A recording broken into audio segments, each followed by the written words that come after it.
누가복음 12장은 제자들 그리고 무리들에게 예수님께서 말씀을 전해주신 내용을 담고 있습니다.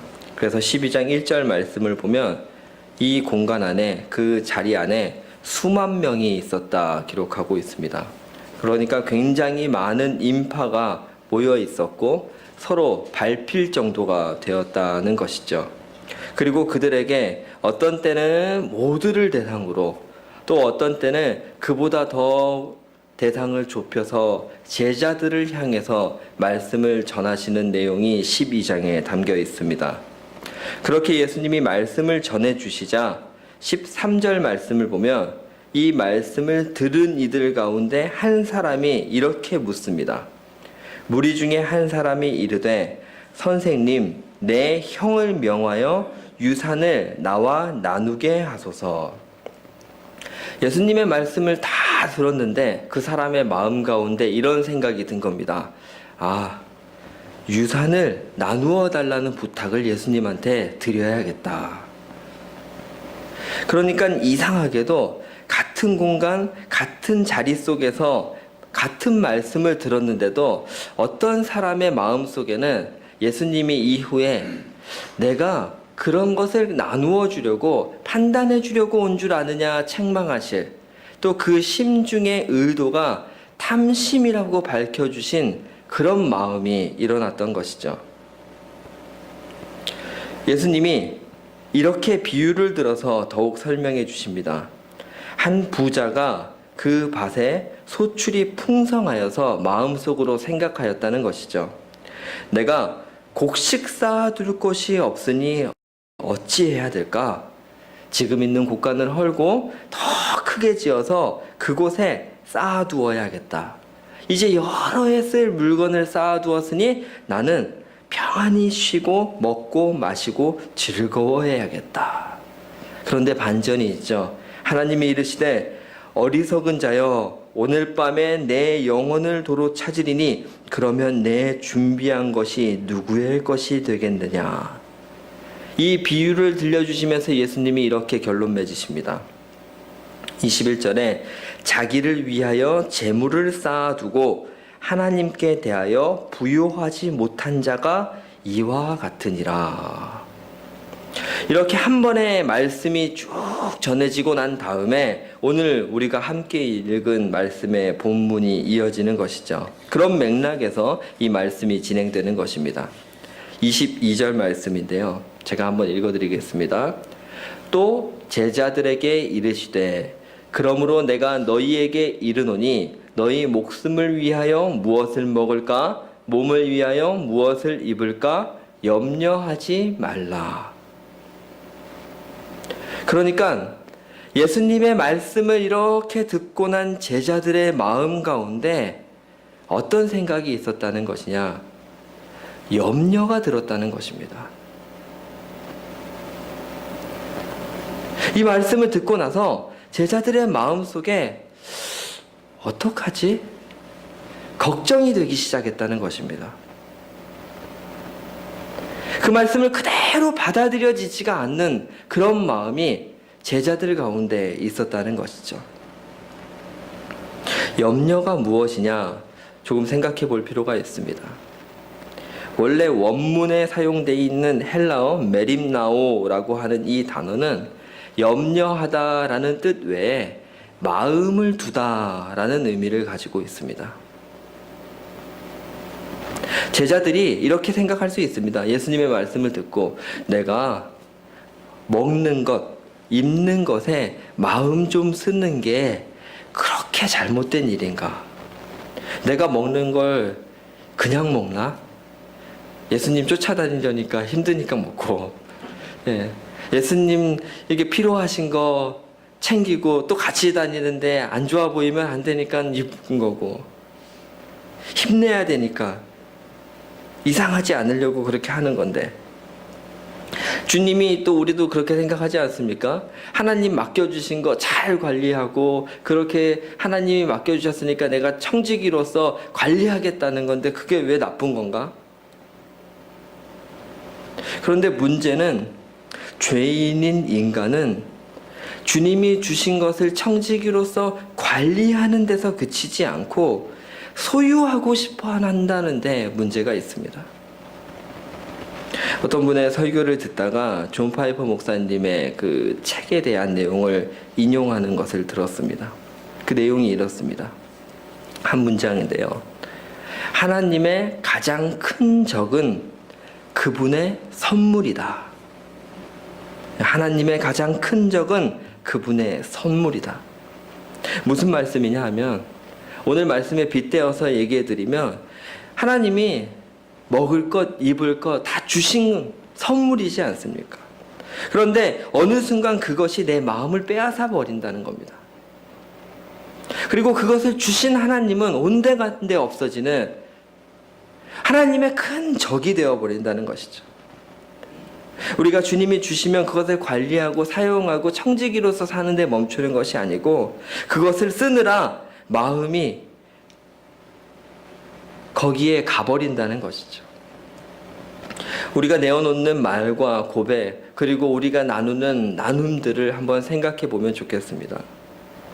그 말들이 너무나도 은혜로운 말들을 우리가 나누지 않습니까? 하나님이 내게 주셔서 내가 이런 것들을 얻었어. 하나님이 내게 허락하셔서 내가 이런 축복을 누리고 있어. 이런 것들이 너무나도 은혜스러운 고백이고 나눔인 것은 맞지만 어느새 그 주신 것들에 우리의 시선이 다 가 있고 마음이 다 가 있어서 정작 그것을 주신 하나님에 대한 나눔은 하나님에 대한 마음과 이야기는 배제되어 버리는 것이 아닌가. 주님은 그 나눔과 내 말과 내 행동 속에서 소외받고 계시지는 않은가. 그렇게 우리가 그 대상의 마음을 주어버리느라 주신 하나님이 온데간데 없어지고 그 주신 선물을 잃을까봐 염려하게 되어버리는 것은 아닌가. 이렇게 마음을 주는 것에 대해서 조금 더 생각해 볼 수 있는 말씀이 고린도전서 7장 32절입니다. 7장 32절이 너희가 염려 없기를 원하노라. 장가가지 않은 자는 주의 일을 염려하여 어찌하여 주를 기쁘시게 할까 하되 장가간 자는 세상 일을 염려하여 어찌하여야 아내를 기쁘게 할까 하여 34절 마음이 갈라지며 시집가지 않은 자와 처녀는 주의 일을 염려하여 몸과 영을 다 거룩하게 하려 하되 시집간 자는 세상 일을 염려하여 어찌하여 남편을 기쁘시게 할까 하느니라. 염려라는 것의 문제는 무엇이냐 하면 34절이 말하는 것처럼 주를 기쁘시게 할까 마음을 쏟던 것에서 다른 곳에 마음을 두는 것에서부터 시작해서 마음이 갈라진다는 겁니다.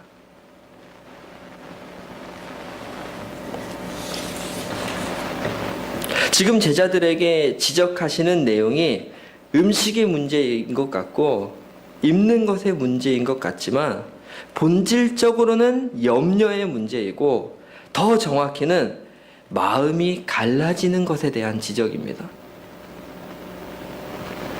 신자가 우리 성도님들이 주님 안에서 평안을 누리지 못하는 것은 염려, 즉 마음이 갈라지는 것 때문입니다.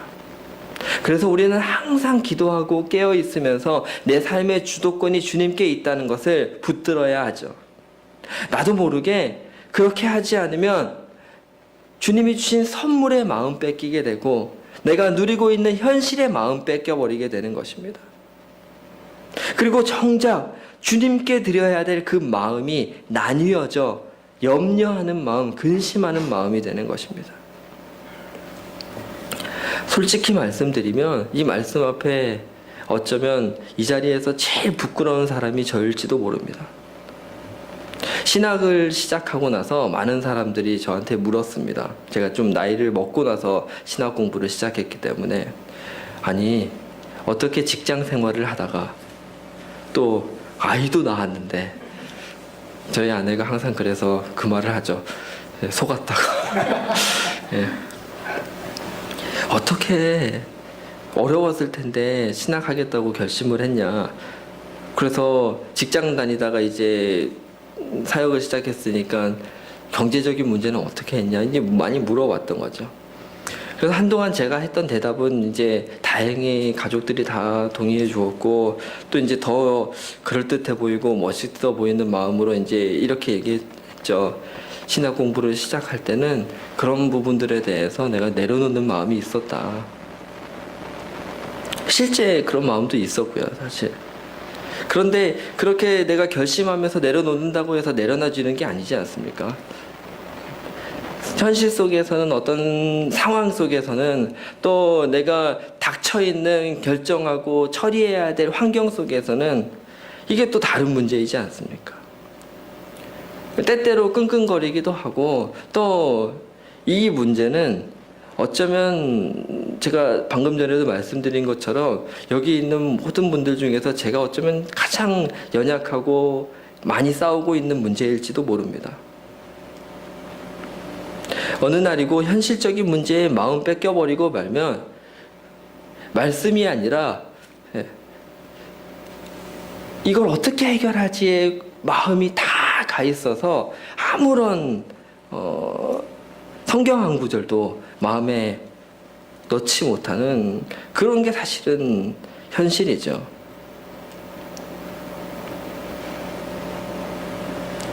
하지만 하나님이 이 말씀을 주시면서 알려주시는 것입니다. 그런 게 필요 없다는 건 아니야. 그런 것 네 삶에서 다 의미 없다는 건 아니다. 바울도 방금 이 고린도전서의 말씀을 전하고 나서 그렇게 말하지 않습니까? 내가 너희를 올무에 두려고 이 말을 전하는 것이 아니다. 예수님도 말씀하시는 겁니다. 목숨을 위해서 무엇을 먹을까, 몸을 위해서 무엇을 입을까 염려하지 말라. 이거 소용없다는 말이 아니야. 그래서 23절 보면 우선순위의 문제라고 얘기합니다.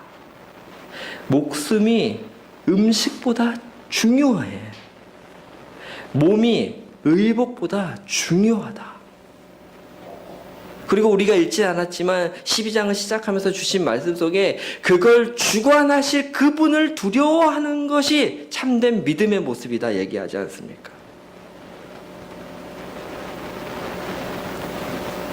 은혜 받았다는 것이 또 하나님 안에 우리가 믿음으로 산다는 것이 다른 것이 아닌 것 같습니다.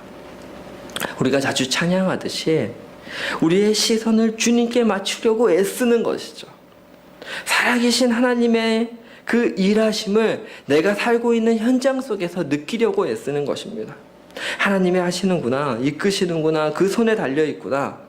그래서 흔들릴 것 같은 상황 속에서도 흔들리지 않는 믿음의 모습을 보이는 것. 그것을 붙들고 나아가지 않으면 여기에 대한 믿음이 없으면 아무리 우리가 기도한다 해도 불안할 수밖에 없는 것이죠. 이 믿음과 신뢰가 없으면 내가 하는 기도는 내 목표를 이뤄달라는 하나님 앞에 떼쓰는 시간에 불과한 것입니다. 주님이 이렇게 말씀하십니다. 까마귀를 생각해보라. 심지도 아니하고 거두지도 아니하며 골방도 없고 창고도 없고 하나님이 기르시나니 너희는 새보다 얼마나 더 귀하냐. 앞서 부자의 비유가 떠올려지지 않습니까? 부자는 내가 평안하고 즐기기 위해서 더 큰 곳간을 지었는데 그게 그 사람이 잘 사는 방법이더냐? 아니라는 것입니다. 그 결정이, 그 길이 거기에 달려있더냐? 아니라는 것이죠. 까마귀를 봐. 마태복음에는 새로 표현되어 있는 이 하나님의 피조물을 보아라. 주신 것을 공급받으며 살지 않느냐? 그러면 아무런 문제가 없지 않느냐? 주님의 손에 달려있다는 것이죠. 근데 그보다 귀한 너희는 어떠하겠냐는 것입니다. 25절 말씀, 또 너희 중에 누가 염려함으로 그 키를 한 자라도 더할 수 있느냐? 이 키라는 단어가 나이, 생명이라는 뜻도 가지고 있습니다. 그래서 이렇게 번역할 수 있죠. 목숨을 1시간이라도 연장할 수 있겠느냐? 못한다는 것이죠. 너희한테는 그런 능력 없다는 것입니다. 가능하지 않다는 것입니다. 그런데 너희한테는 그렇게 불가능하고 조금도 할 수 없는 그 일이 26절 말씀 보니까 하나님께는 가장 작은 일입니다. 내게 있어 가장 작은 일인 그것도 너희는 못하면서 왜 염려하냐? 왜 거기다 마음 주냐? 왜 그것 때문에 마음이 갈라지냐?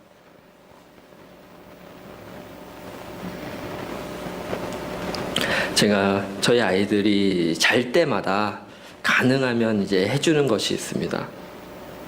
거룩하게 기도면 좋은데 기도는 이제 각자 아이들이 하고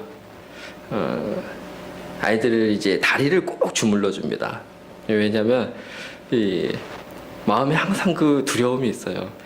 엄마도 작고 아빠도 작기 때문에 아이들은 자기 또래들의 평균 키 이상은 돼야 될 텐데 하는 그 두렵고 떨리는 마음으로 염려하는 마음이 제 안에 있죠. 말 그대로 정말 그 키를 한 자라도 키워볼까 예, 제가 생각하는 겁니다. 예. 근데 아직 아이들이 이제 9살, 10살, 11살 이제 오래됐죠. 이제 그렇지만 속단하긴 이르지만 그 키를 한 자라도 키우는 게 얼마나 어려운 것인지를 실감하고 있습니다. 벌써 큰아이 같은 경우는 또래들하고 쓰면은 큰 애들하고는 머리 하나 정도가 차이가 나는 것 같아요. 벌써. 예. 정말 이건 힘든 거구나. 하나님이 말씀하시는 그 작은 일이라고 하시는 게 인간한테는 가능한 게 아니구나 생각합니다. 안 되는 것이죠. 안 되는 것입니다. 할 수 있는 것이 아닙니다. 27절 말씀에 백합화를 생각해보라. 이 들에 있는 꽃이죠. 하나님이 입히시지 않느냐.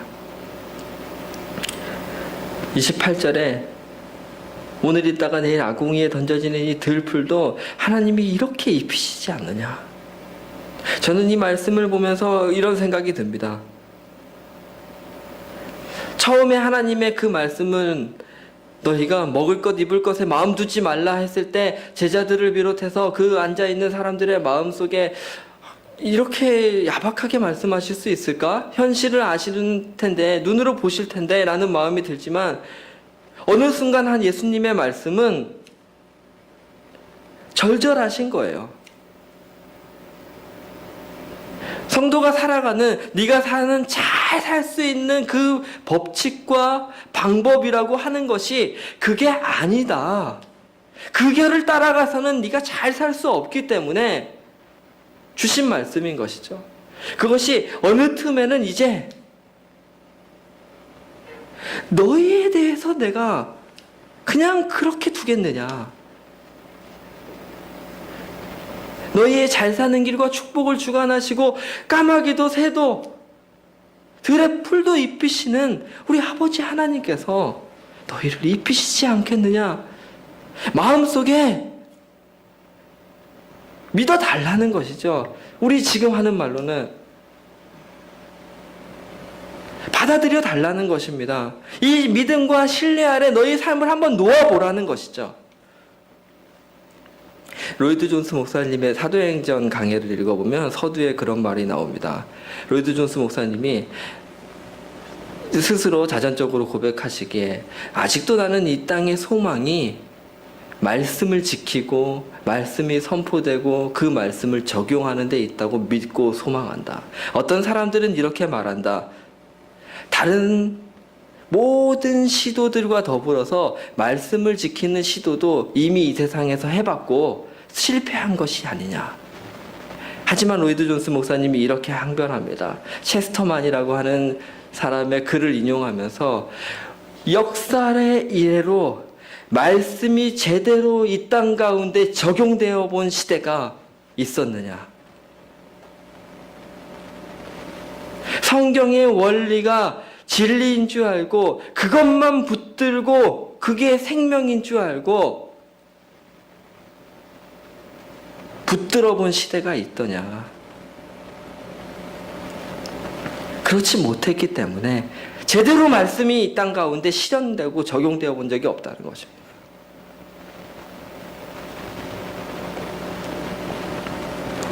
오늘 이 말씀 속에 그런 은혜를 주시는 것이죠. 너의 삶을 거기다 놓아봐. 너희는 무엇을 먹을까, 무엇을 마실까 하여 구하지 말며 근심하지 말라. 신자의 목표점, 지향점, 방향성은 여기에 있지 않다는 것입니다. 왜 그렇습니까? 그런 것들은 이 세상 백성들이 구하는 것이랍니다. 하나님 없는 사람들은, 세상 사람들은 하나님이 없기 때문에 그분의 질서와 법에 그 결에 살아가는 사람들이 아니기 때문에 그들에게 있어서는 먹는 게 너무 중요하죠. 입는 것이 너무나도 중요하죠. 내가 어떤 위치에 있느냐가 너무나도 중요하고 내가 누릴 수 있는 것이 무엇이냐가 너무나도 중요하죠. 왜? 그게 내가 이룬 성취니까. 잘 사는 길이고 그걸 증명하는 방법이고 드러내는 길이니까. 하나님이 없다면 이 말이 맞을 수 있습니다. 하지만 신자에게 그렇지 않다는 것이죠. 다만 너희는 그의 나라를 구하라. 그리하면 이런 것들을 너희에게 더하시리라. 신자에게는 그들과 다른 우선순위가 있다는 것입니다. 신자에게 주어진 방향, 그 삶의 길은 어디를 향해야 되는가? 하나님의 나라라고 하는 것이죠. 그 나라를 추구해야 된다는 것입니다. 그것이 우선순위여야 되고 이것이 전제되면 먹을 것, 입을 것 이런 것들은 더해지는 것이다 말씀해 주고 계십니다. 이렇게 세상의 백성과 하나님의 백성은 다른 것이죠.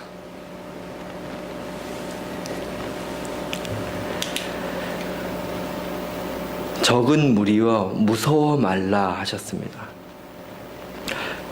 12장을 시작하면서 그곳에 수많은 사람들이 있었다고 적고 있습니다. 그런데 지금 주시는 이 예수님의 말씀이 받아들여진 사람은 많지 않았던 것이죠. 앞서 보시지 않았습니까? 같은 말씀을 듣고도 유산에 대해서 떠올린 이가 있었습니다.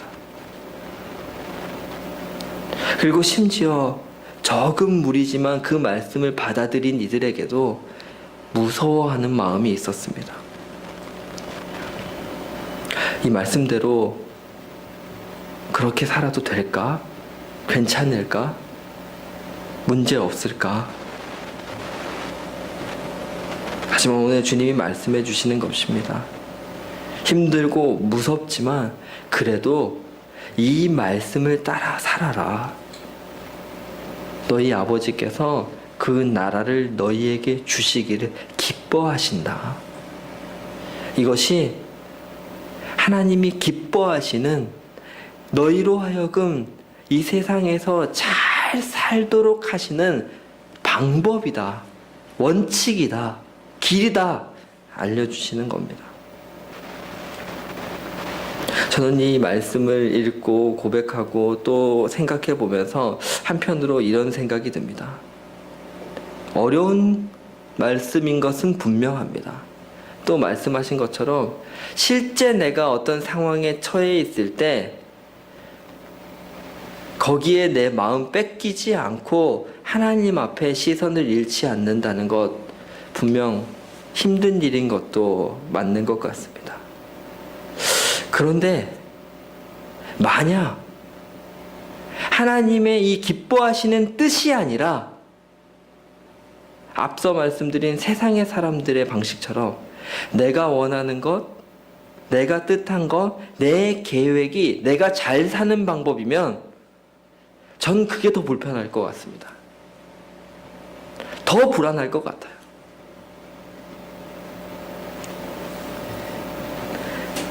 우리가 얼마나 연약하고 나약한 존재입니까? 내가 생각하고 원하고 바라고 계획하는 것이 얼마나 부족합니까? 제가 우리 교회를 오려면 5번 정도 환승을 합니다. 그런데 환승을 할 때 한 2, 3분씩만 기다려도 시간이 꽤 되지 않습니까? 그래서 차가 딱 갔는데 정확히 와 있으면 그렇게 기분이 좋아요. 근데 이제 2호선 같은 경우는 중간에 성수역에서 끝나는 전철이 있거든요. 정말 딱 이게 이제 왔는데 딱 전철을 했는데 그 성수행이면 너무 기분이 안 좋아요. 네, 왜냐면 왔지만 온 게 아니에요. 어차피 또 다음 차를 타야 되기 때문에. 근데 또 반대로 막 했는데 막 놓쳤어요. 차 한 대를. 내가 지금 교회 가야 되는데 왜 차를 놓치게 하십니까? 막 불편한 마음이 막 올라왔다가 그게 성수액이면 그렇죠 주님. 하나님은 역시 저를 사랑하시고 막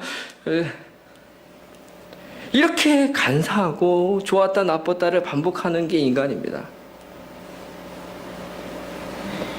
거기에 제가 잘 사는 방법이 걸려 있다고 생각하면 전 너무 불안해요. 우리의 잘 살고 못 살고 복되고 복되지 않음이 주님의 기뻐하시는 뜻에 달려있기 때문에 안정감이 있는 것입니다. 이 말씀을 듣고 제자들을 비롯해서 그 말씀을 받아들인 이들이 떠올리지 않았겠습니까? 지금 11장에 그렇게 말씀하셨잖아요. 너희 중에 아버지 된 자로서 누가 아들이 생선을 달라 하는데 생선 대신에 뱀을 주고 알을 달라 하는데 정갈을 주겠느냐? 너희가 악할지라도 좋은 것을 자식에게 줄 줄 알거든. 하물며 너희 하늘 아버지께서 구하는 자에게 성령을 주시지 않겠느냐? 또 28절에 예수께서 이르시되 오히려 하나님의 말씀을 듣고 지키는 자가 복이 있느니라. 그분이 내 아버지인데 이 말씀 어려워도 지키면 복된다고 하셨는데 여기에 우리의 삶을 놓는 것이 축복이지 않겠습니까?